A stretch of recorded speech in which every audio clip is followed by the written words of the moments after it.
For more on that, joining us, we have with us Professor Kim Hyun-wook from the Korea National Diplomatic Academy. It's good to have you back on the show. Thank you.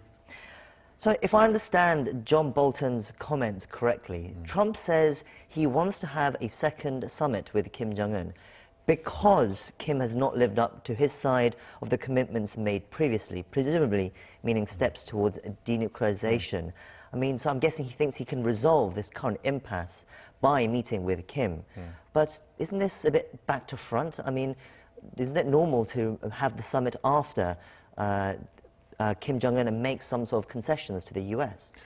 Now the Trump government is a little bit divided. President Trump's ideas and thinking about North Korea and others like Secretary Pompeo's and Security Advisor Bolton's, Special Representative Began, they're thinking about North Korea. It's kind of divided. Obviously, those security aides and staffs, they think that the deal between North Korea and the United States requires important steps for denuclearization from North Korea. But definitely President Trump wants to proceed with current negotiation between North Korea and the United States. Of course, denuclearization is important, but from the President Trump's perspective, who I think is now in a risky situation because of his Russia scandal in general election domestically. And also early next year, the Democrats being a majority party in the Congress, I think will push hard and pressure President Trump a lot. So under this situation and circumstance, I think President Trump wants to proceed the current negotiation between North Korea and the United States. So of course, some, for example, Secretary Pompeo, who hired a very hardline, strategic advisor recently, who used to be working at the Wall Street Journal, might think that denuclearization process by North Korea isn't necessary, but maybe President Trump is thinking a little bit differently. So if we go with Trump's statements, I mean, wouldn't this encourage North Korea not to take steps towards denuclearization before they meet their summit? Because if Trump wants to resolve it at the summit, then North Korea could be like, okay, we're going to hold off denuclearization steps until Kim and Trump meet. Even though President Trump made it clear that he wants to hold the summit meeting with Kim Jong-un, as Pompeo was saying that, because Kim Jong-un did not do any denuclearization commitment, so the President Trump needs a second summit. But still, we have to think about what will be the domestic backlash if President Trump meets Kim Jong-un without any substantial outcome of the summit meeting. So I think even though there will be no substantial denuclearization measures by North Korea, I think at least some measures should be guaranteed by Kim Jong-un so that they could come up and have a second meeting. Because after second meeting, there will come up an agreement or statement, common statement made by two leaders, and there will be a lot of criticism domestically, by the outcome of the agreement. So I think President Trump has to be ready for some sort of achievement in denuclearizing North Korea after the summit meeting. So with these kind of comments, I guess it's safe to assume that the North Korea-U.S. summit will take place early next year, as Trump has previously suggested. We don't know yet. Andrew Kim, who is now working at CIA for the Korea desk, has visited Panmunjom. I think he had contact with someone in North Korea. Maybe he has been invited by North Korea and got some messages from North Korea about denuclearization. I think he'll go back to the United States and talk with Secretary Pompeo about what is North Korean proposal on denuclearization, which I think will be subsequently discussed within the United States. So all these processes are still going on, so we cannot be sure now whether there will be really have a summit meeting or not. But I think for now, based upon a Bolton statement, President Trump really wants to have a summit meeting with Kim Jong-un. You mentioned Andrew Kim there, the chief of the Korea mission at the CIA in the US. So he is reported to have met with some sort of North Korean official at Panmunjom in the last few days. There's been differing reports. The South Korea's National Intelligence Service actually said today that he didn't meet with Kim Yong-chol as the reports suggested. But today, different reports are suggesting that Andrew Kim met with some other North Korean official. I mean, what do we make of all this arrangements, these reports and hearsays? Kim Yong-chol is the counterpart of Secretary Pompeo. So maybe someone else who North Korea thinks would be the right person to meet with Andrew Kim might have been there. For example, Kim Sung-hye, who is, I think she is a Director General level, high-level official within the Unification Front Department.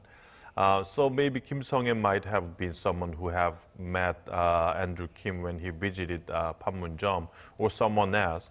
But the important thing is who Andrew Kim met at Panmunjom, but what kind of messages North Korean counterpart have delivered to Andrew Kim. Maybe the U.S. expects some kinds of substantial measures for denuclearization from North Korea, some kinds of substantial initial measures. For example, verification issues at Yongbyon facilities, or some sort of declaration of part of nuclear capabilities in North Korea.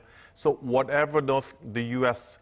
thinks is some sort of substantial progress in denuclearizing North Korea, that I think is something the U.S. would accept seriously. And if that kind of thing is undertaken by North Korea, I think U.S. will seriously, at the same time, think about some initial steps to do to lift the sanctions on North Korea. So, but the first step is what kinds of denuclearization measures North Korea would be willing to do. So that kinds of messages, I think, would have been delivered to Andrew Kim, and that's the beginning of another, a negotiation phase between two countries, I think. President Trump has said he will likely meet with Kim Jong-un in January or February, but South Korea's President Moon Jae-in has said he still left the door open for Kim Jong-un to visit Seoul before the end of the year.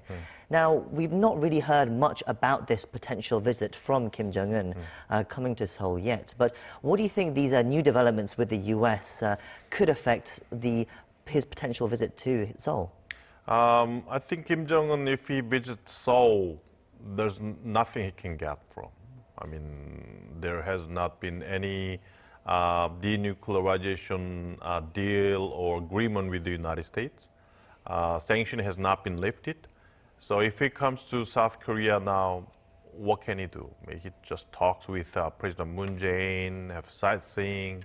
Maybe President Moon's approval rate will go up, but Kim Jong-un is gaining nothing. So I think the first condition that makes his visit possible is the talk with the United States. Andrew Kim visited Panmunjom. He's going back to Washington, D.C. And then what will be the U.S. reaction to the message delivered to Andrew Kim? If the U.S. response is positive, maybe that will be the beginning for another round of talk between North Korea and the United States.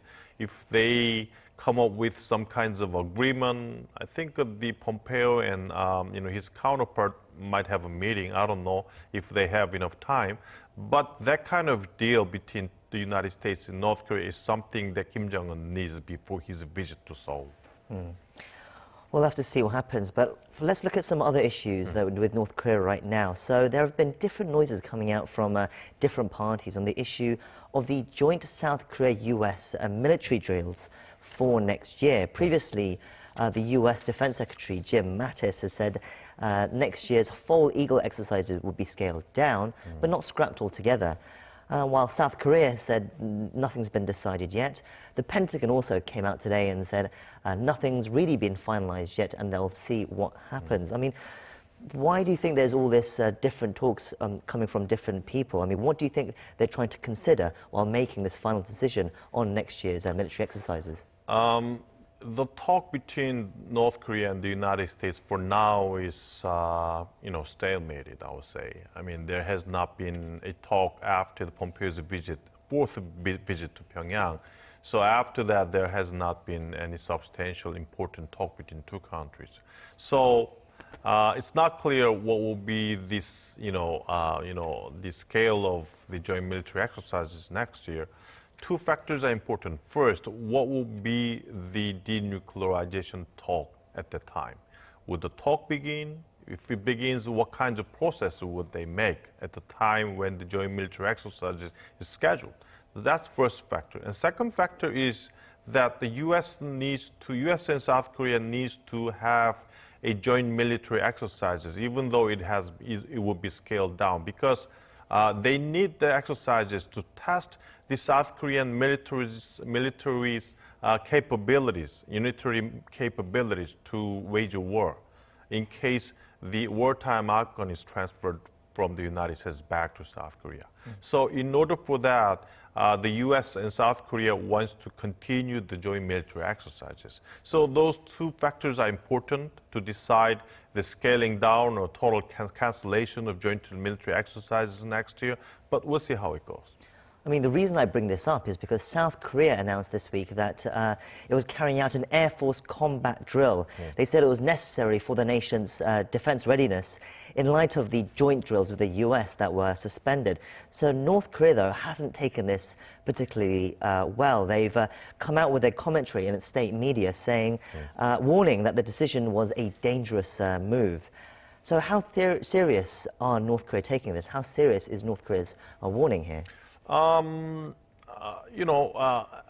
the September 19th summit between, two leaders, North Korea and South Korea, they also come up with a military agreement, which is about how two countries would perform disarmament, implement some of the measures to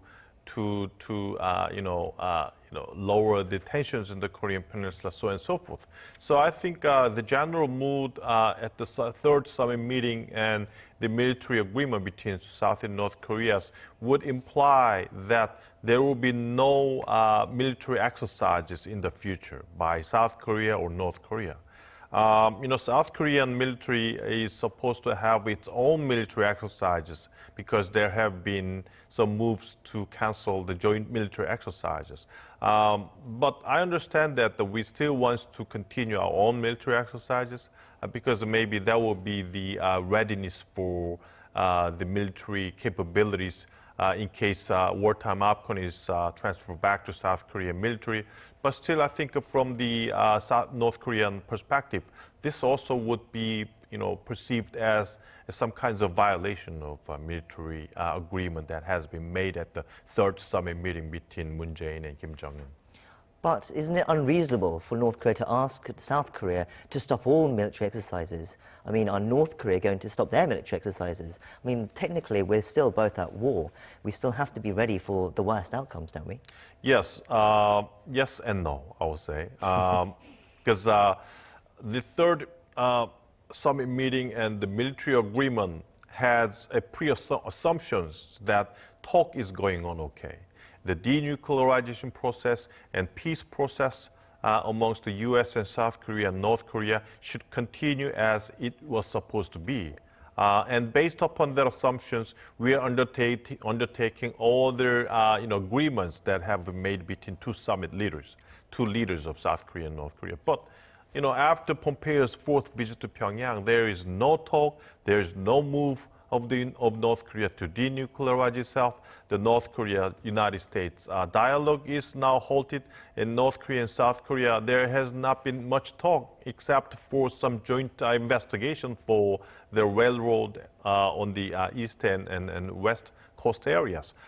So maybe the military in South Korea can perceive this as that North Korea is not continuously promising what it has promised in the past, and maybe that gives leeway for South Korean military to do own exercises, military exercises. But I think this kind of move to our own military exercises, if North Korea comes back to the process to denuclearize itself with the United States, and also, on the right track to implement the agreement between North Korea and South Korea, I think this kinds of South Korean own military exercises, I think, would be also postponed again.